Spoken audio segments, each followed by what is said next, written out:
Greetings, Faith Ministries family, as we continue the journey of recounting how we got to this phenomenal Jubilee celebration.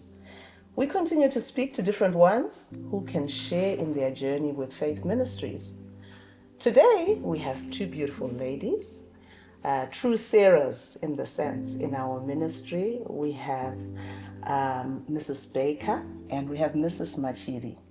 And they will be sharing with us their journey in Faith Ministries from the time they joined, and also sharing with us where they see us going as a ministry. Welcome, ladies. Thank you. Thank you for that. So perhaps a good place to start is where did you begin? How did you end up in Faith Ministries? I'm just guessing you're older than 50, so you're definitely older than the ministry. You were not born in there. Maybe let's start with you, my Machiri. Let me thank you for just inviting us to talk about this wonderful journey that we have had in Faith Ministries. We always joke and say we are part of the furniture, because I've been in Faith Ministries for over 40 years.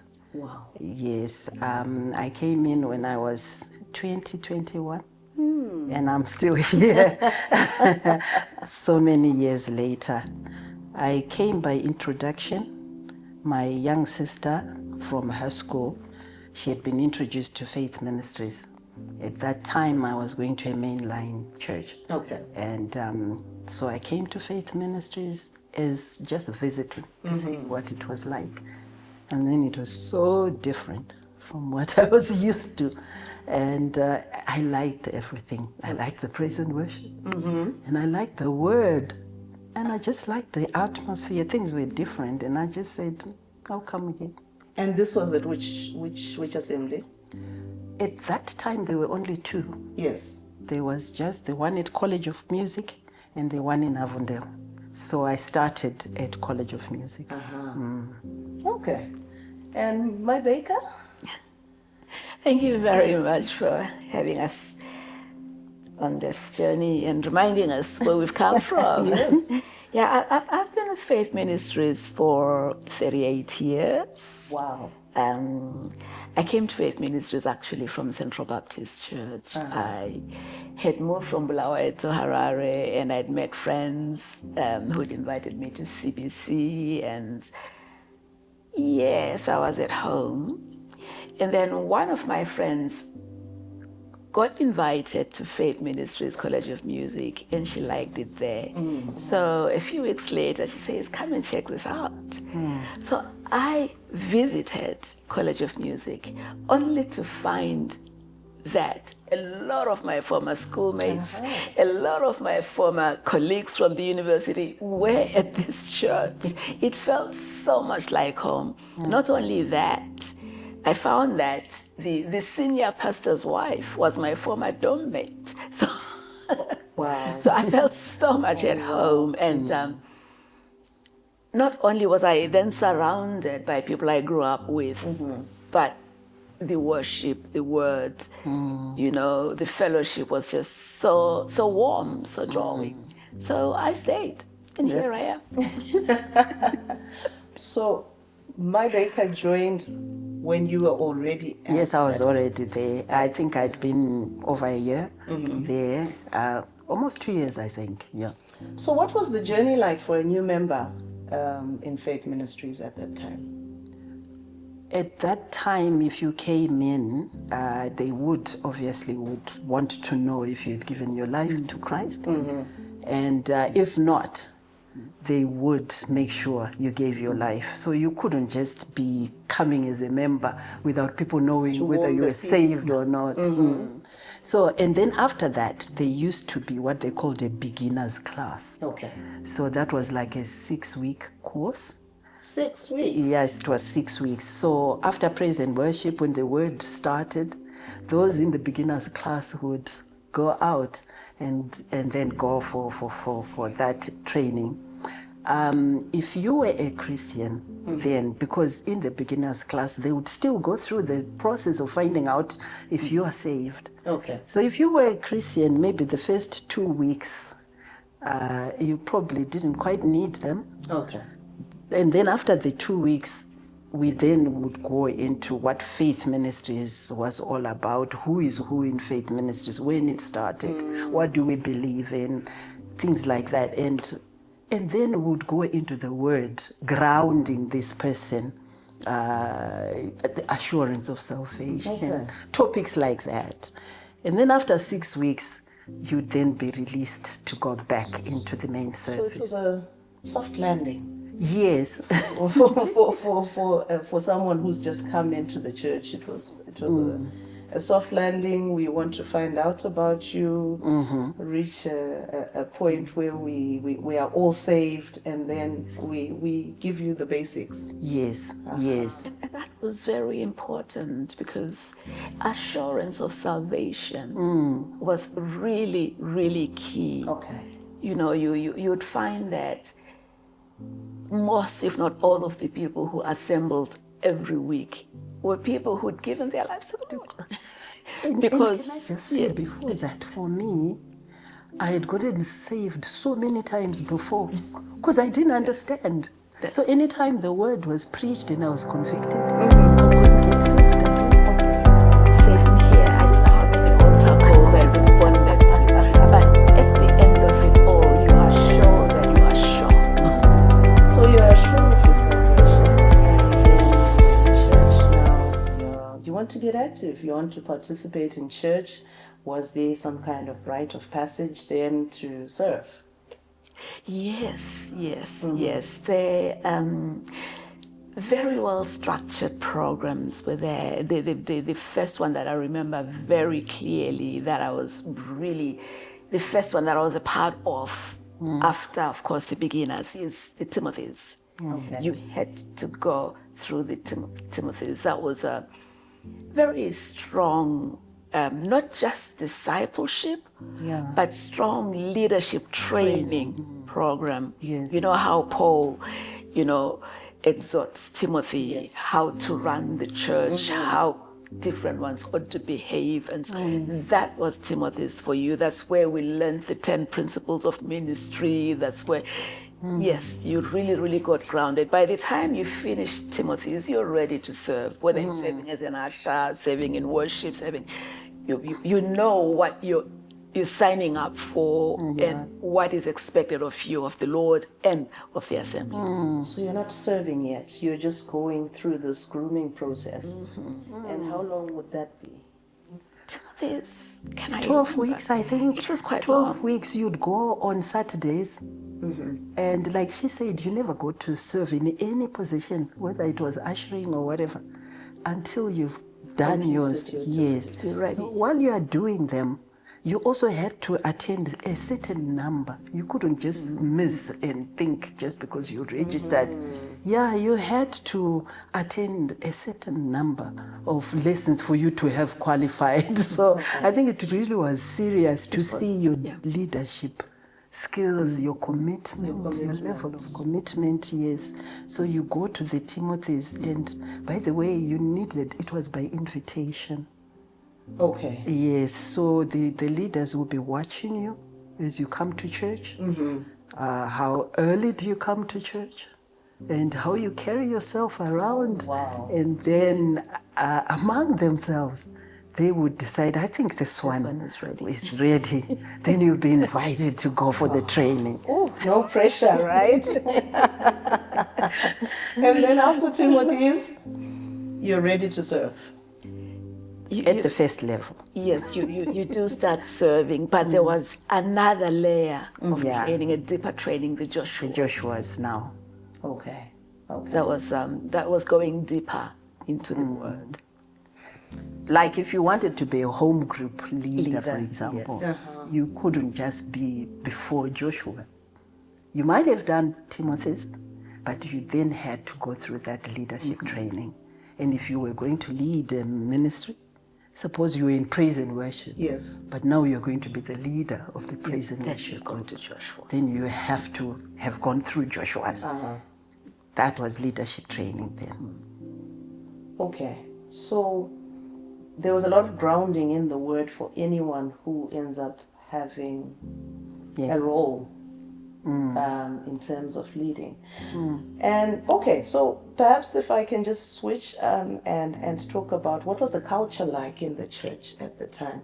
I'm hearing a lot of grooming, training, nurturing, but you mentioned worship. How that actually was a point of attraction for you. Yes, worship was it was very good. I mean, after Timothy's, I think that is when I went into the worship team. You were a member of the worship I was a team. member for many years. Oh, wow. I will not tell you what songs we sang, but we served with Pastor Makoni, with the late Innocent Nemo, and you know Pastor Mrs. Dr. Mkandla, you know, the bishop's wife, and many others. But I think for me, whatever ministry you were in, the big thing was to be fat. Okay. Fat as in faithful, fat as in accountable, fat as in teachable. Those were really, really important. You couldn't just carry an attitude of, I know it, Yes. I can. No. And because the C. There was a C at the end. And the Perfect. committed, of course. Oh, fat. Yeah. Yes. Okay. The commitment was, you know, you couldn't, for instance, in the worship team, you couldn't be seen on stage if you hadn't been at practice. It doesn't matter how well you knew the songs. You had to show commitment. Yes. You had to have been there. Yes. You had to have prayed with the team. You had Yes. to have, you know, and you don't come late and then walk up stage. If you come late, you can join the team from the floor, Wow. but you don't disrupt. You know, because there has to be respect for the ministry. Yes. There has to be reverence for what God is doing. So that was part of the culture. And I mean, talk about accountability. Accountability was a very, very big thing. Yeah. You don't just miss meetings. A meeting. And nobody knows, you know, not because people want to monitor you, but because people have concern. And you're part of a community. And you're part of a community. You know, because we were smaller, we virtually knew each other. Yes. Everybody knew everybody else. And if what happens to one would affect the whole community. So accountability was a very, very big thing within ministry groups and within the fellowship. And like she says, if you were not coming to, let's say, the ladies' meeting, you had to tell someone Yes. who would then excuse you. Okay.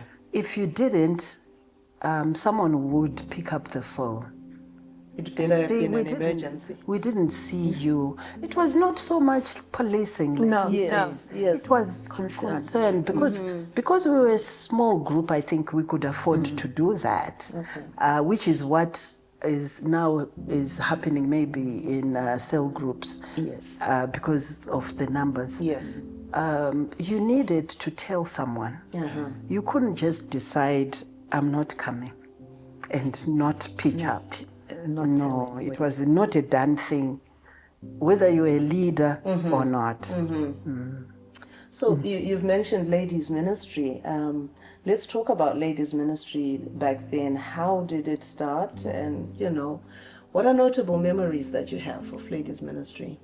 Besides the accountability you've just mentioned. The ladies' ministry ran under the name Dayspring. Dayspring. Okay. Dayspring, based on Luke chapter 1, verse 78, I think. Was that Okay. long? Yeah. It does exist in the Bible, by the way.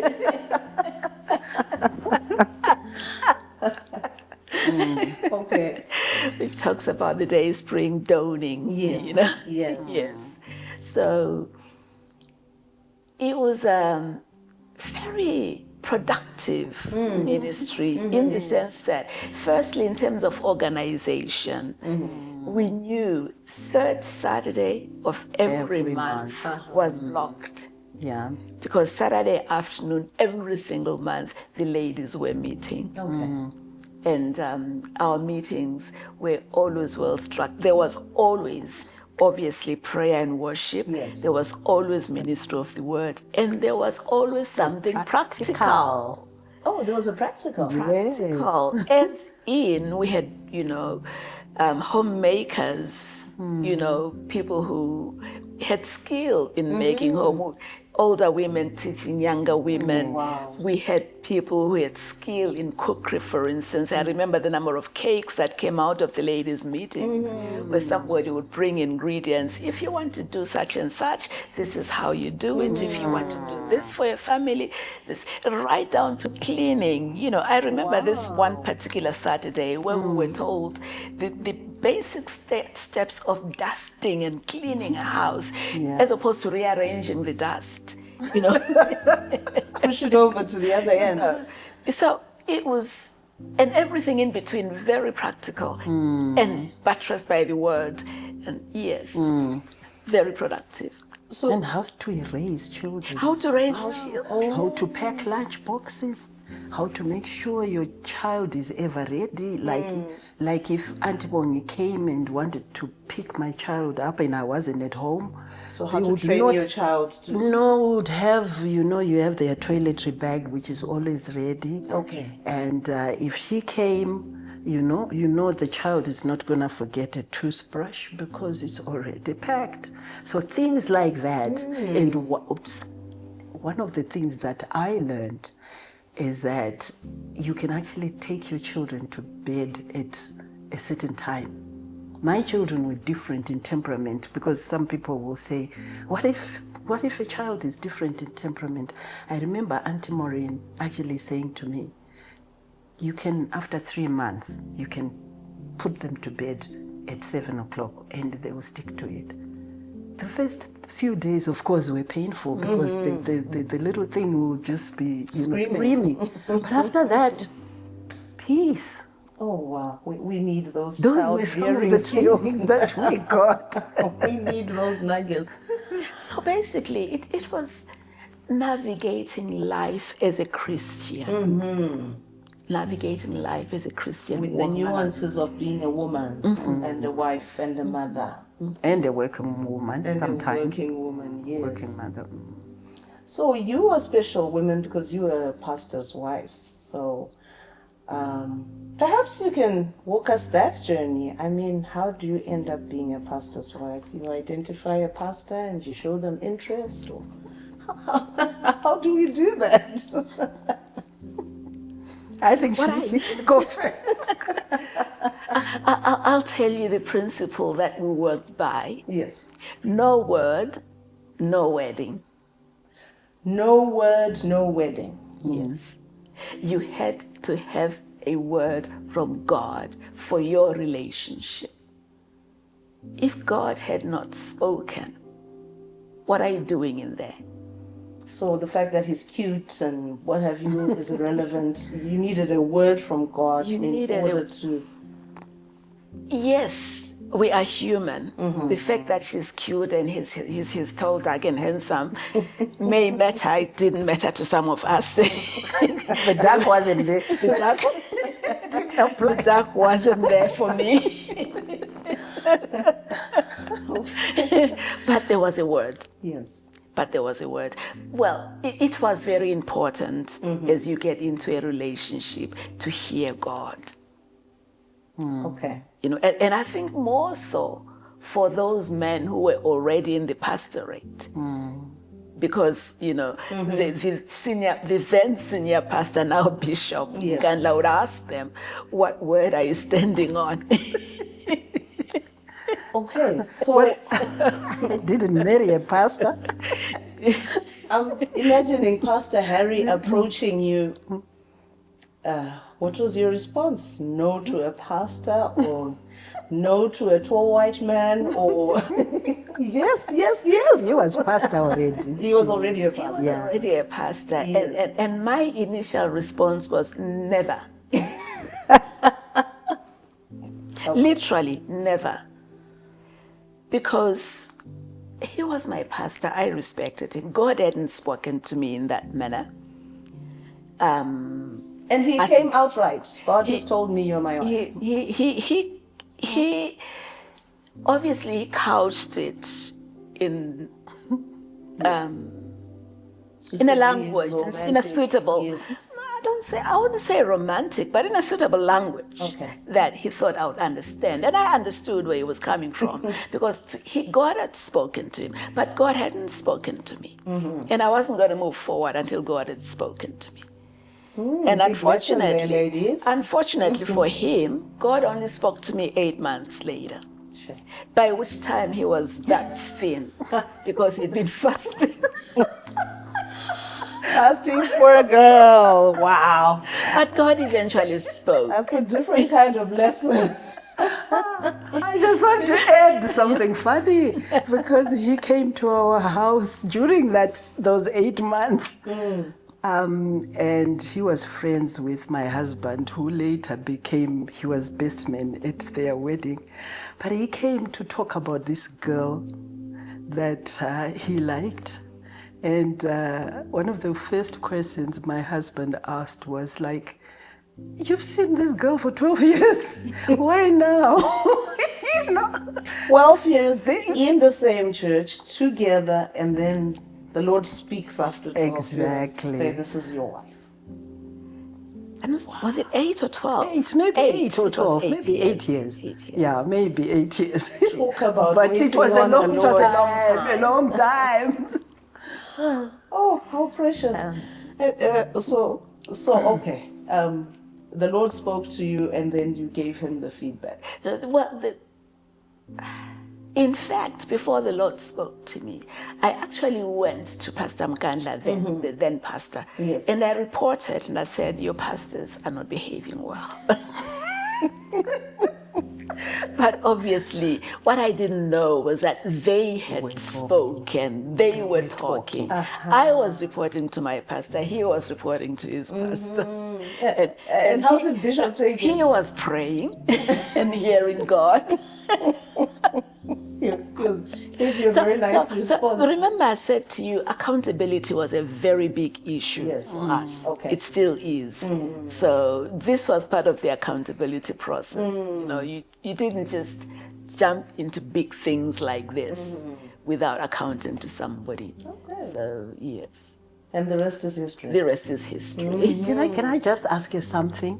You also had a group of ladies around you, didn't you? That you also had to account to. I had a group of ladies that I had to account to because we were sharing a house. I had Mrs. Joa, Mrs. Yehuda. I had the late Vicky Aquino and Philo. Then the prayer band. The Slumber Twins. There were a number of ladies, my generation, who, you know, you don't just, you account and you pray over these things. You don't just jump into a relationship without soaking it in prayer. Okay. Very different to, let's see his picture and see if he's worth it. Mama Chiri, tell us about becoming my Mfundisi. Like I said before, I didn't marry a pastor. He was not a pastor. Okay. But one funny thing, when I was young, I always wanted to marry a pastor for all the wrong reasons. But God gave you the desires of your heart. Yes, but I never told him. Really? Yeah, I never told him I wanted to marry a pastor. So when we got married, he was not a pastor. And I just said, okay, Lord, but you know I wanted to marry a pastor. So we got married. And then he gradually, just moved to becoming a pastor. Never influenced him in any way because I had learned that, you don't say things like that in case someone would do it to please you. So he became pastor after we got married. Uh-huh. We already had been married, I think, 2 years. And yeah. And both of you were up to being pastors' wives. I mean, I think I'd find it a little bit intimidating to be, okay, I've married someone, he's become now a pastor, so what does that make me also a pastor in some respect? I think the grounding that we used to get, Uh-huh. and also you had the older women holding your hand. You would not just be a pastor's wife without somebody holding your hand. Okay. So I'm very grateful to.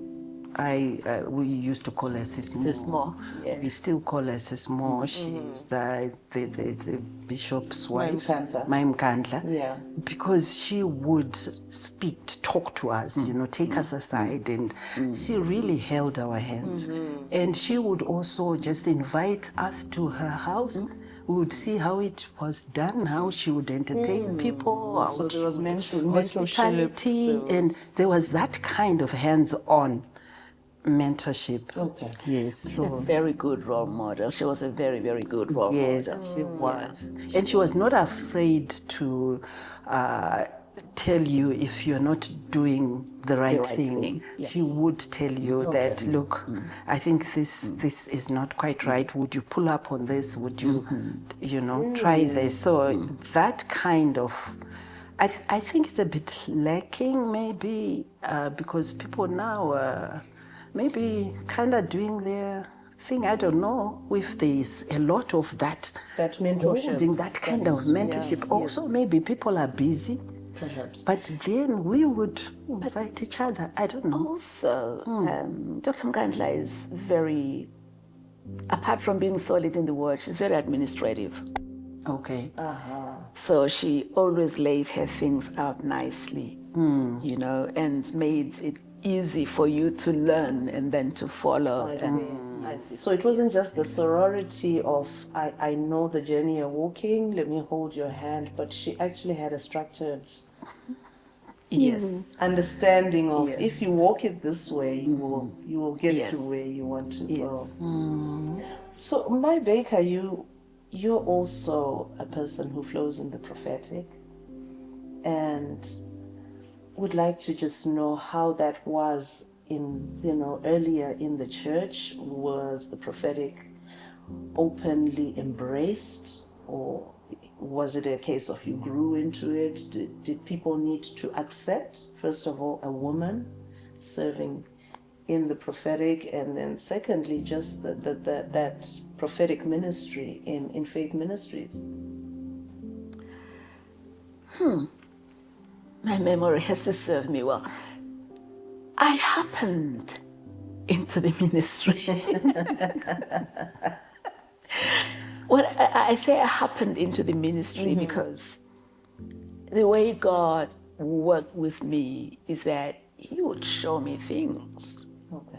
And sometimes I didn't quite understand the import of those things.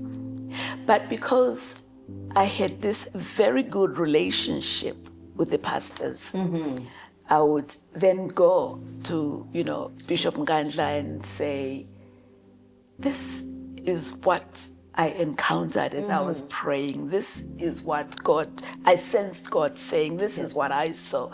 And he recognized it as the prophetic. Yeah. But, and I dare say it was the same for different ones. But I think what was important was how we handled what God had given us as different ones.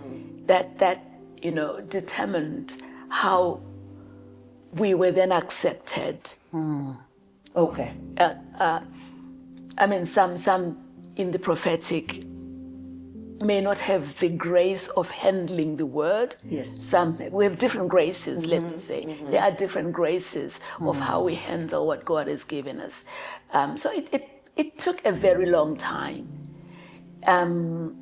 And that was really the prophetic ministry, the fact that there are people with prophetic inclinations has always been accepted. Okay. However, what has been very, very difficult to embrace, I think, for our leadership over the years is the office.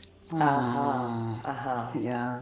It's so gratifying that now we have commissioned E4 prophets. We were in the commissioning service for those that were commissioned. Okay. Was it last year? Yes. Now the office is being recognized for those that are definitely Ephesians 4 level, prophets. who But function that does in the not office, mean that those who still have a prophetic inclination, Yes. can't Can't function. function. They still function. I'm not an E4 prophet, but I still function in the prophetic. And that is, accepted. Paul says, desire most of all that Yes, you prophesy. that you And the prophesy. church recognizes that. Yeah. Okay. My Machiri, in terms of training and teaching, I would say that Faith Ministries is a teaching ministry. There's a lot of grounding in the Word. Yes. And do you think that this has been from the very beginning? It was a teaching ministry. This was our peculiar strength as Faith Ministries. I would say yes, teaching and also leadership training. Okay. Because you will find that a lot of churches around Harare or in Zimbabwe, so even when you go, you find that a lot of their leaders came from the hands of Faith Ministries because they used to be very, very hands-on with training of leaders. So I think that was a strength that we had. And then in terms of teaching, yes, Faith Ministries has always been, the emphasis has always been on rightly dividing the word of truth. So it has always been like that. So whether you are preaching, is that based on the word? Yes. Or whatever things people are doing in whatever the various ministries, we were always just going to go after the word. Yes. It has to line up with the word. So as you put on your lenses, we're at 50 years now, and we're looking ahead. What are you seeing? What are you praying to God will happen in Faith Ministries? We'll start with Michael. My confession is that one of my prayers is, Lord, may it not be said of us that after they had gone, there arose a generation that did not know God. That that would be a nightmare. But I'm grateful to God for what He's been doing in the body. The fact that, raising leaders is still a priority. Yes. The fact that, rightly dividing the word of truth is still a priority. The fact that the Bible school is still functional, and by the way, talking of the Bible school, it was originally not necessarily intended to churn out pastors. It was to churn out mature Christians who know the word.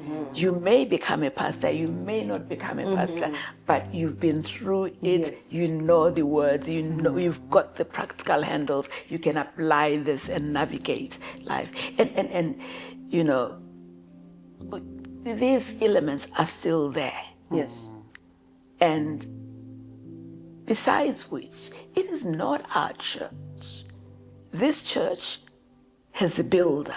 Amen. Upon this rock I will build my church, and the gates of hell shall not prevail against it. So while I pray that there may not arise that kind of generation that I spoke about earlier, I am also confident that the builder of the church will ensure that the gates of hell do not prevail, and it will carry on. Amen. Hallelujah. So I'm comforted. Continuity, Yes, absolutely. yes.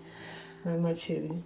Well, for me, what I have desired is to see, like, when young people go to other countries, go and start a church. Because we went to England and we planted the London congregation, and it still exists today. So when we came back, when we then became pastors here at BCC, we were coming from having planted a church in London. And the thing is, when you go out there, you are going as a light. Wherever you go, even if you change cities, Yes. wherever you go, you're going there as a light. Yes. And you can actually say, here I am, I can be used of the Lord. We can actually use people like that to plant churches. I think Faith Ministries is one of their desires as well. Yes. To plant churches all over. So you don't have to maybe necessarily wait to be asked to plant a church. You can Yes. say, I'm here and I'm available. And then the other thing, I think, I don't know, maybe because we were so small, because we knew each other, we were that family unit. I would like to see that perpetuated, because we had that sense of belonging, that sense of family. I know it may be happening in home groups, but I don't know how we can perpetuate that, so that people continue to feel they are part of this big family. Yes. They're connected somewhere, Yes. and they belong. That sense of belonging. That's where religions are maintained. In connecting, Yes. because you pass on the baton stick, right? Yes. Well, thank you, ladies. Thank you so much. I think we could be here all day. We could. There's so much to share. I pray that Faith Ministries family, you've been as enriched as I have. These ladies really have given us a snapshot into the past and into who we ought to be. So the challenge is up. No word, no wedding, young people. God bless you, Faith Ministries. Thank you.